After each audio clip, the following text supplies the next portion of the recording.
Hello students, in this lecture we are going to start with exercise 8.1. Last lecture में हम लोगों ने 6 examples conclude किए थे, मतलब ख़त्म किए थे सारे. ठीक है, अब हम एक्सरसाइज से आगे बढ़ रहे हैं. So let's see first question. The angles of quadrilateral are in ratio 3:5:9:13. Then find all the angles of quadrilateral. अगर इसके एंगल्स जो है वो ये रेशियो में है तो हमें इसके सारे एंगल्स ढूंढने हैं. अब हम यहाँ पे x अज्यूम कर सकते हैं एंगल्स के प्रोपोर्शन के correspondingly. So let all 4 angles be 3x, 5x, 9x and 13x.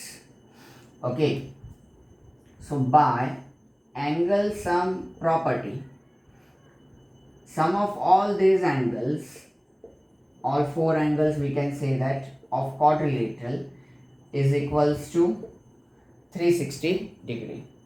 So 3 plus 5 8, 8 plus 9 17, then 17 plus 13, so this is 30x equals to 360. So x equals to 360 by 30, 0 0 cancel, 3 12s are, so x equals to 12. अगर x 12 है तो हम angles consider कर सकते हैं. Therefore all 4 angles are 3x, so 3 into 12 36 degree, 5x, 5 into 12 60, then 9x 108 degree, 13x 13 into 12 around maybe 156, 156 degree. Okay, तो ये चारों एंगल्स हमारे पास आ गए. ओके, तो फर्स्ट क्वेश्चन बस इतना सिंपल सा ही था. फर्स्ट ही क्वेश्चन ऐसा था. ठीक है, अब आगे क्वेश्चन 2 ऑनवर्ड सारे हमारे प्रूव्ड एट सम्स हैं. ठीक है, तो ये आप लिख लीजिए, फिर हम आगे बढ़ें.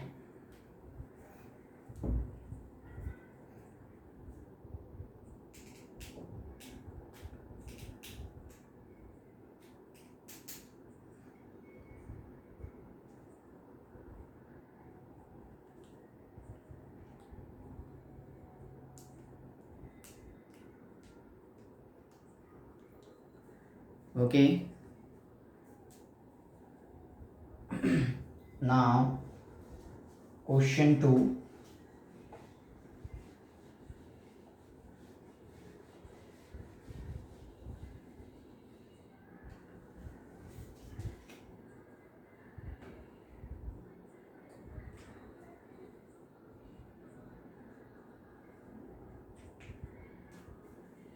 If the diagonals of parallelogram are equal, then show that it is a rectangle. अगर पैलोग्राम के डायगोनल्स जो है वो इक्वल है तो ऐसा प्रूव करो कि वो रेक्टेंगल है. तो रेक्टेंगल प्रूव करना है, इसलिए हम ड्रॉ तो रेक्टेंगल ही करते हैं, और हमें दिया गया वैसे है क्या, पैलोग्राम, कि जिसके डायगोनल्स कैसे हैं, इक्वल है.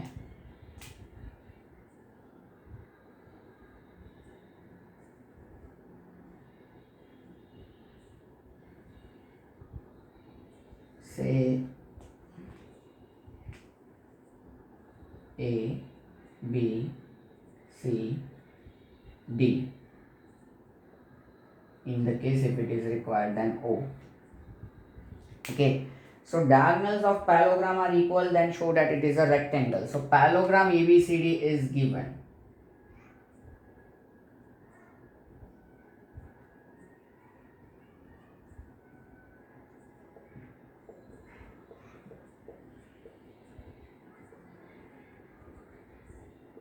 पैलोग्राम ABCD हमें दिया गया है, in which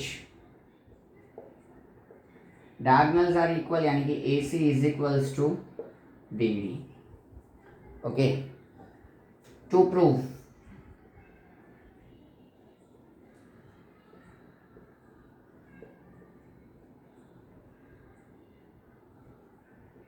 ABCD is a rectangle, ये हमें प्रूव करना है। अब रेक्टेंगल प्रूव करने के लिए ये पैलोग्राम तो दिया गया है, मतलब हम कहीं से भी इसका कोई एक एंगल 90 प्रूव कर दे तो अपना काम हो जाए, पैलोग्राम तो ऑलरेडी है। तो उसके लिए हम यहाँ पे दो ट्राइंगल्स कंसीडर करते हैं। एक हम ये ट्राइंगल कंसीडर करने जा रहे हैं, ये वाला ABD, और दूसरा हम ये वाला कंसीडर करने जा रहे हैं ABC।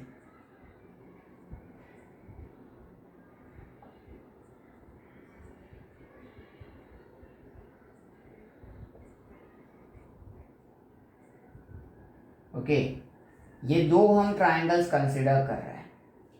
तो देखो इनमें क्या क्या है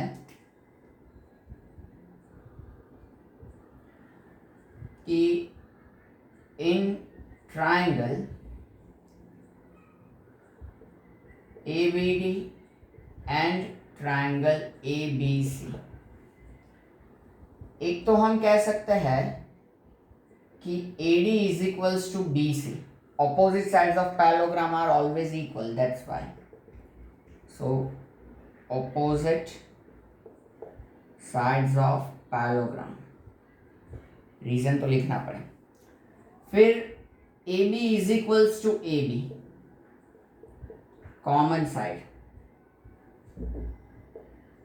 that's why. Then BD is equals to AC,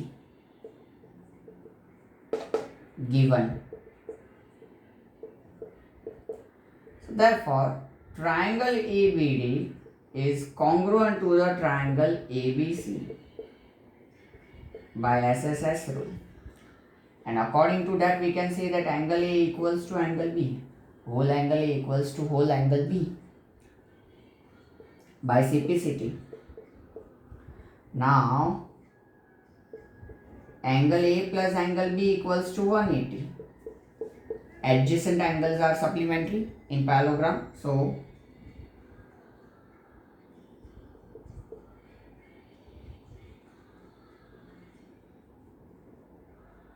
adjacent angles of parallelogram, that's why their addition is 180. दोनों इक्वल भी है, दोनों का एडिशन 180 हो रहा है। ये तब भी पॉसिबल हो सकता है कि जब दोनों 90 हो, तो ही 90 प्लस 90 180 होगा और दोनों इक्वल भी बनेंगे।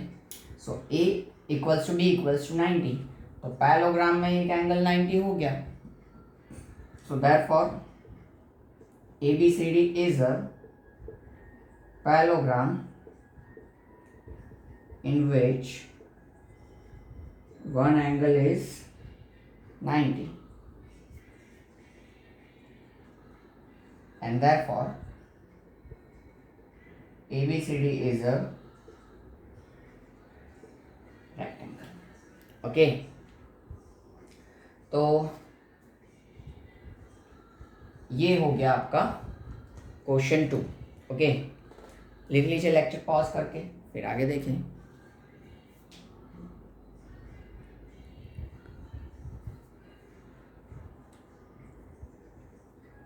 Okay, now question 3.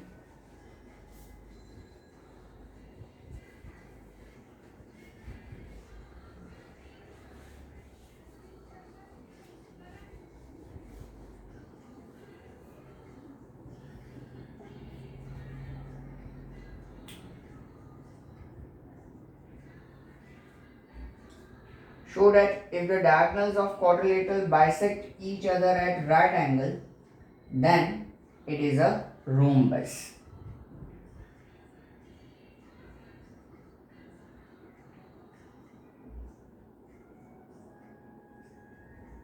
अब इसके डायगोनल्स अगर राइट एंगल पे बाइसेक्ट करते हैं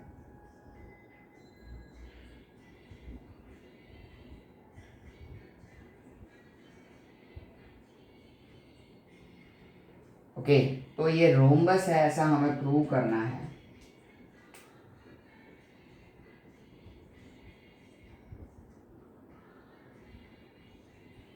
ओके, तो given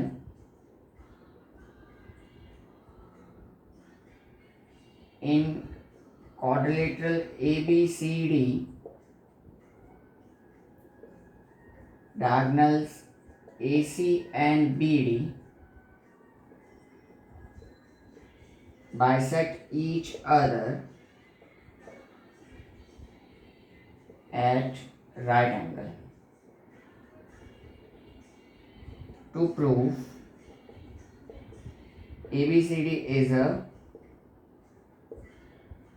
rhombus. ठीक है, show that diagonals of quadrilateral bisect each other at right angle. Okay, हाँ, then it is a rhombus. तो ये rhombus है. हाँ, तो अब इसका हम यहाँ पे प्रूफ लेंगे. प्रूफ में किसी भी क्वाड्रिलेटरल को अगर रोम्बस प्रूव करना है तो इसका इजीएस्ट मेथड ये है कि इसको पैरेललोग्राम प्रूव कर दो और उस पैरेललोग्राम के एडजेसेंट साइड्स इक्वल कर दो. क्योंकि पैरेललोग्राम के अगर एडजेसेंट साइड्स इक्वल कर दो तो ऑपोजिट तो इक्वल होते हैं, मतलब चारों इक्वल हो जाएंगे. ठीक है, एडजेसेंट मतलब पास पास वाले. तो ये 5 है तो ये भी 5 हो जाएगा. पैरेललोग्राम के ऑपोजिट भी इक्वल होते हैं तो ये भी 5 ये भी 5, मतलब चारों साइड्स इक्वल हो जाएंगे. तो ऑफ कोर्स ये क्या हो जाएगा, रोम्बस प्रूफ हो जाएगा. ठीक है, तो वही कंसेप्ट हम यहाँ पे लगाएं. तो पहले तो इसको पैरेललोग्राम प्रूव करना पड़े, और पैरेललोग्राम प्रूव करना बहुत आसान, क्योंकि AC and BD bisect each other, it is given to us. So diagonals of quadrilateral ABCD bisect each other. Therefore, ABCD is a parallelogram. वो पैरेललोग्राम तो मिनिमम है ही, क्योंकि डायगोनल्स बाइसेक्ट कितनों के करते हैं, तो पैरेललोग्राम, रेक्टेंगल, स्क्वायर और रोम्बस, इसके डायगोनल्स एक दूसरे को बाइसेक्ट करते हैं. तो मतलब ये सारे के सारे वैसे भी पैरेललोग्राम तो है ही, तो किसी के भी अगर डायगोनल बाइसेक्ट करते हैं मतलब वो पैरेललोग्राम तो हो ही जाता है. और ये हमने थियरम्स में भी लिखा हुआ है. अगर आप देखो तो मैंने कहा था कन्वर्स थियरम सारे याद रखना. तो डायगोनल्स बाइसेक्ट करेंगे तो वो क्वाड्रिलेटरल पैरेललोग्राम होगा, ऐसा एक थियरम होगा, आप देख सकते हो आपके नोट्स में. ठीक है, सो ABCD पैरेललोग्राम तो हमने प्रूव कर दिया. अब है इसके एडजेसेंट यानी कि पास पास वाले साइड्स को इक्वल शो करना है, AB और BC. तो हम दो ट्राइंगल्स कंसीडर करें. In triangle AOB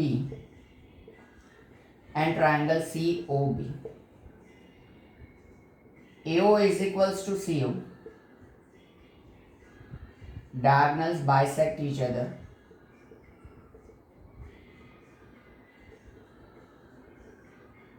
Diagonals bisect करेंगे तो ऑफ कोर्स ये सेगमेंट्स कैसे होंगे, इक्वल होंगे. फिर OB equals to OB, common side, sorry ये बाद में आएगा, पहले हम राइट एंगल ले लेंगे. Angle AOB equals to angle COB. Both are 90 degree as AC is perpendicular to BD. पर राइट एंगल पे वो बाइसेक्ट करता है, मतलब परपेंडिकुलर है, तो दोनों एंगल्स कैसे होंगे, 90-90 होंगे. और अब OB equals to OB, common. So side angle side criteria से दोनों हमारे ट्रायंगल्स कैसे हो जाएंगे, कॉन्ग्रुएंट हो जाएंगे. And therefore AB is equals to BC by CPCT, and we can say that therefore in parallelogram ABCD adjacent sides are equal. Therefore, ABCD is a rhombus. सीधा ही हम लिख सकते हैं. ठीक है, तो क्योंकि इसके एडजेसेंट साइड्स इक्वल होंगे मतलब सारे साइड्स इक्वल होंगे, और ऐसा पैरेललोग्राम की जिसके सारे साइड्स इक्वल है वो क्या होता है, रोम्बस होता है. तो ये हो गया हमारा रोम्बस प्रूफ. ठीक है, क्वेश्चन 3. तो लेक्चर पॉज करके ये आप लिख लीजिए, फिर हम देखते हैं क्वेश्चन 4.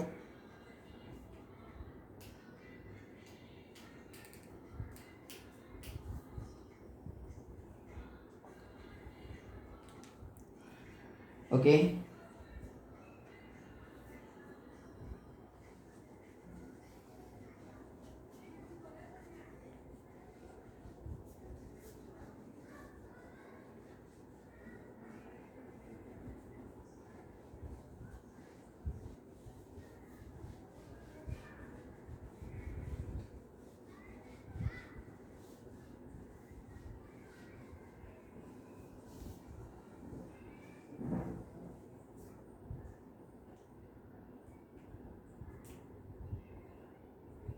Question 4.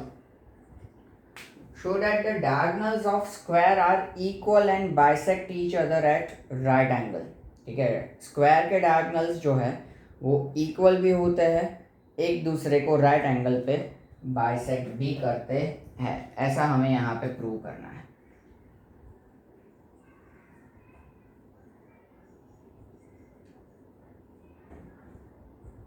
तो ये हमने square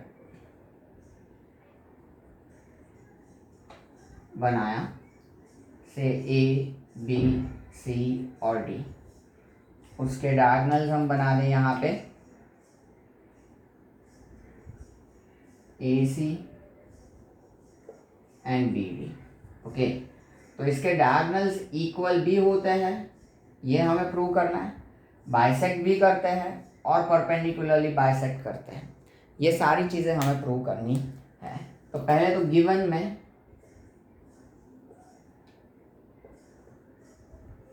square ABCD is given. To proof कि हमें क्या प्रूव करना है यहाँ पे, तो AC is equals to BD, AC is perpendicular to BD and AC and BD bisect each other। इतनी चीज़ें हमें क्या करनी है यहाँ पे प्रूव करनी है। और ये प्रूव करने के लिए हम इधर पहले तो अलग अलग हम दो ट्रायंगल्स कंसीडर करते हैं। एक ट्रायंगल हमारा यह रहेगा ये वाला,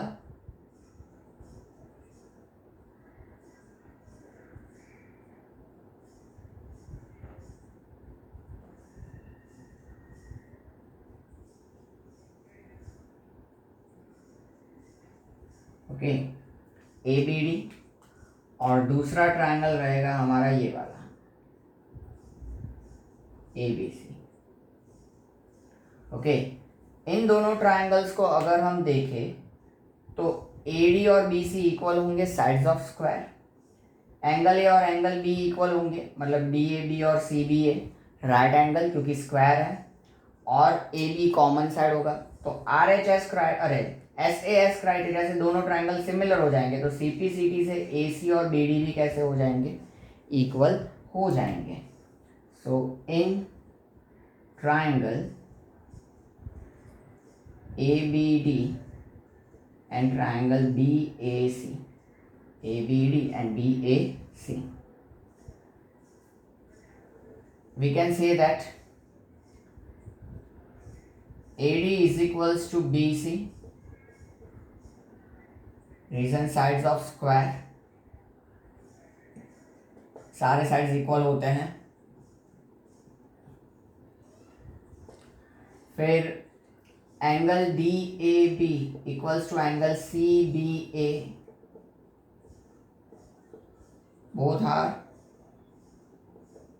right angles, और AB equals to BA,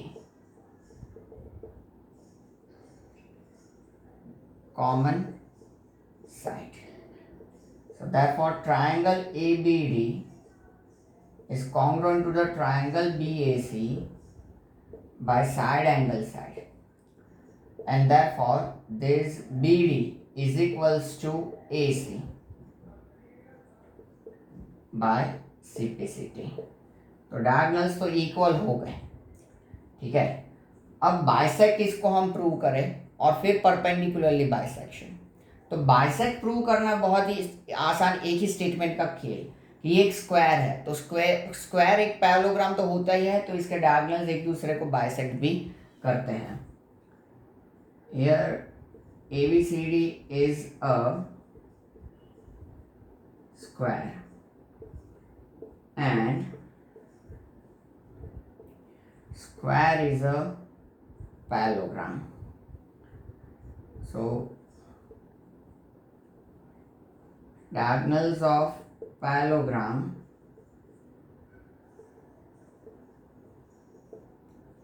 bisect each other. Therefore AC and DD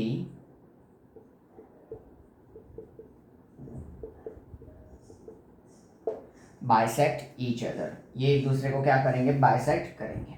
अगर आपको इस तरीके से प्रूव नहीं करना है, कंप्लीट लॉजिकल जाना है, तो आप ये दो ट्राइंगल्स कंसीडर कर लो, AOB और COD, तो भी ऑलमोस्ट यही कंसेप्ट कि ये पैरेलल साइड्स है, तो ये दोनों अल्टरनेट इंटीरियर एंगल, ये वर्टिकली ऑपोजिट एंगल, और CD और AB sides of square equal, तो एंगल साइड क्राइटेरिया से दोनों ट्राइंगल कॉन्ग्रुएंट हो जाएंगे, तो OAOC इक्वल हो जाएगा CPCT से, OB और OD इक्वल हो जाएगा CPCT से, और आप कह सकते हो कि diagonals bisect each other. Concept that only, okay. तो अब AC और BD बाइसेक्ट तो हो रहा है, तो अब हम ये दो ट्राइंगल्स कंसीडर करें ताकि AB और BC को हम क्या कंसीडर करें, AB और BC को हम इक्वल कंसीडर करेंगे। फिर यहाँ पे ये दोनों राइट एंगल कंसीडर करेंगे, OA और OC इक्वल कंसीडर करेंगे, OB इक्वल कंसीडर करेंगे। अल्टीमेटली कैसे भी करके दोनों ट्राइंगल्स को हम क्या करेंगे, कॉन्ग्रुएंट प्रूव करेंगे, क्योंकि हमें क्या करना है, ये अब परपेंडिकुलर प्रूव करना है इन दोनों को। तो देखो, इन ट्राइंगल लिखता हूं तो पता चले, AOB and triangle COB, AO equals to CO, diagonals bisect each other। फिर OB equals to OB, common side, और AB equals to BC, sides of square, okay। So therefore triangle AOB is congruent to the triangle COB by SSS rule। ये दोनों triangle congruent हो जाएंगे, तो CPCT से AOB और COB equal हो जाएंगे, और वो लीनियर पैर फॉर्म कर रहा है, मतलब कि उन दोनों के मेजरमेंट्स भी क्या हो जाएंगे, 90 हो जाएंगे। लेकिन लेक्चर पॉज करके पहले ये आप लिख लीजिए, फिर वो मैं ऊपर 90 का कंसेप्ट शो करूँ, ठीक है, जगह नहीं है सो।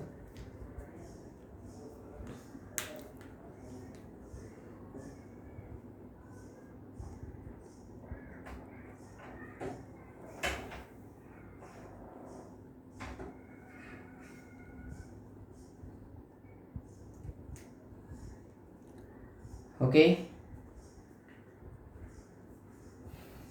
सो ये ऊपर के पार्ट में मैं अब वो शो करता हूँ कि अब अगर ये दोनों ट्राइंगल्स कॉन्ग्रुएंट हो गए, तो therefore angle AOB is equals to angle COB by CPCT, but AOB plus COB equals to तो कितना होता है, 180 होता है। लीनियर पैर से दोनों इक्वल है और एडिशन 180, मतलब दोनों 90 हो जाएंगे। और अगर 90 है तो ये दोनों एक दूसरे से परपेंडिकुलर है, AC is perpendicular to BD, so therefore diagonals of square are equal and perpendicularly bisect each other। so मैंने जैसे कहा था कि काफ़ी सारी प्रॉपर्टीज़ हम यहाँ पे प्रूव भी करेंगे। तो देखो, ये एक प्रॉपर्टी स्क्वायर की हमने प्रूव की कि डायगोनल्स इक्वल भी होते हैं और 90 परपेंडिकुलर पे बाइसेक्ट भी करते हैं। तो ये ब्लैक पार्ट जो है वो अब आपको लिखना होगा, रेड तो आपने ऑलरेडी लिखा हुआ है, ठीक है। और ये आप लिख लोगे। That will be end of this session. Next session में हम क्वेश्चन 5 से आगे कंटिन्यू करेंगे। पर जैसे मैंने कहा था कि ये चारों सम आपको क्या करना है, होमवर्क में रिपीट करने हैं, ठीक है। इजी है, अभी तो छोटे छोटे सम्स हैं इसलिए, और हमने 4 भी कर लिए एक साथ एक लेक्चर में, वरना 2-3 ही कर पा रहे हैं, ठीक है। ठीक है, तो ये आप कर लो होमवर्क में रिपीट, ठीक है। मिलते हैं नेक्स्ट लेक्चर में, तब तक take care, see you soon.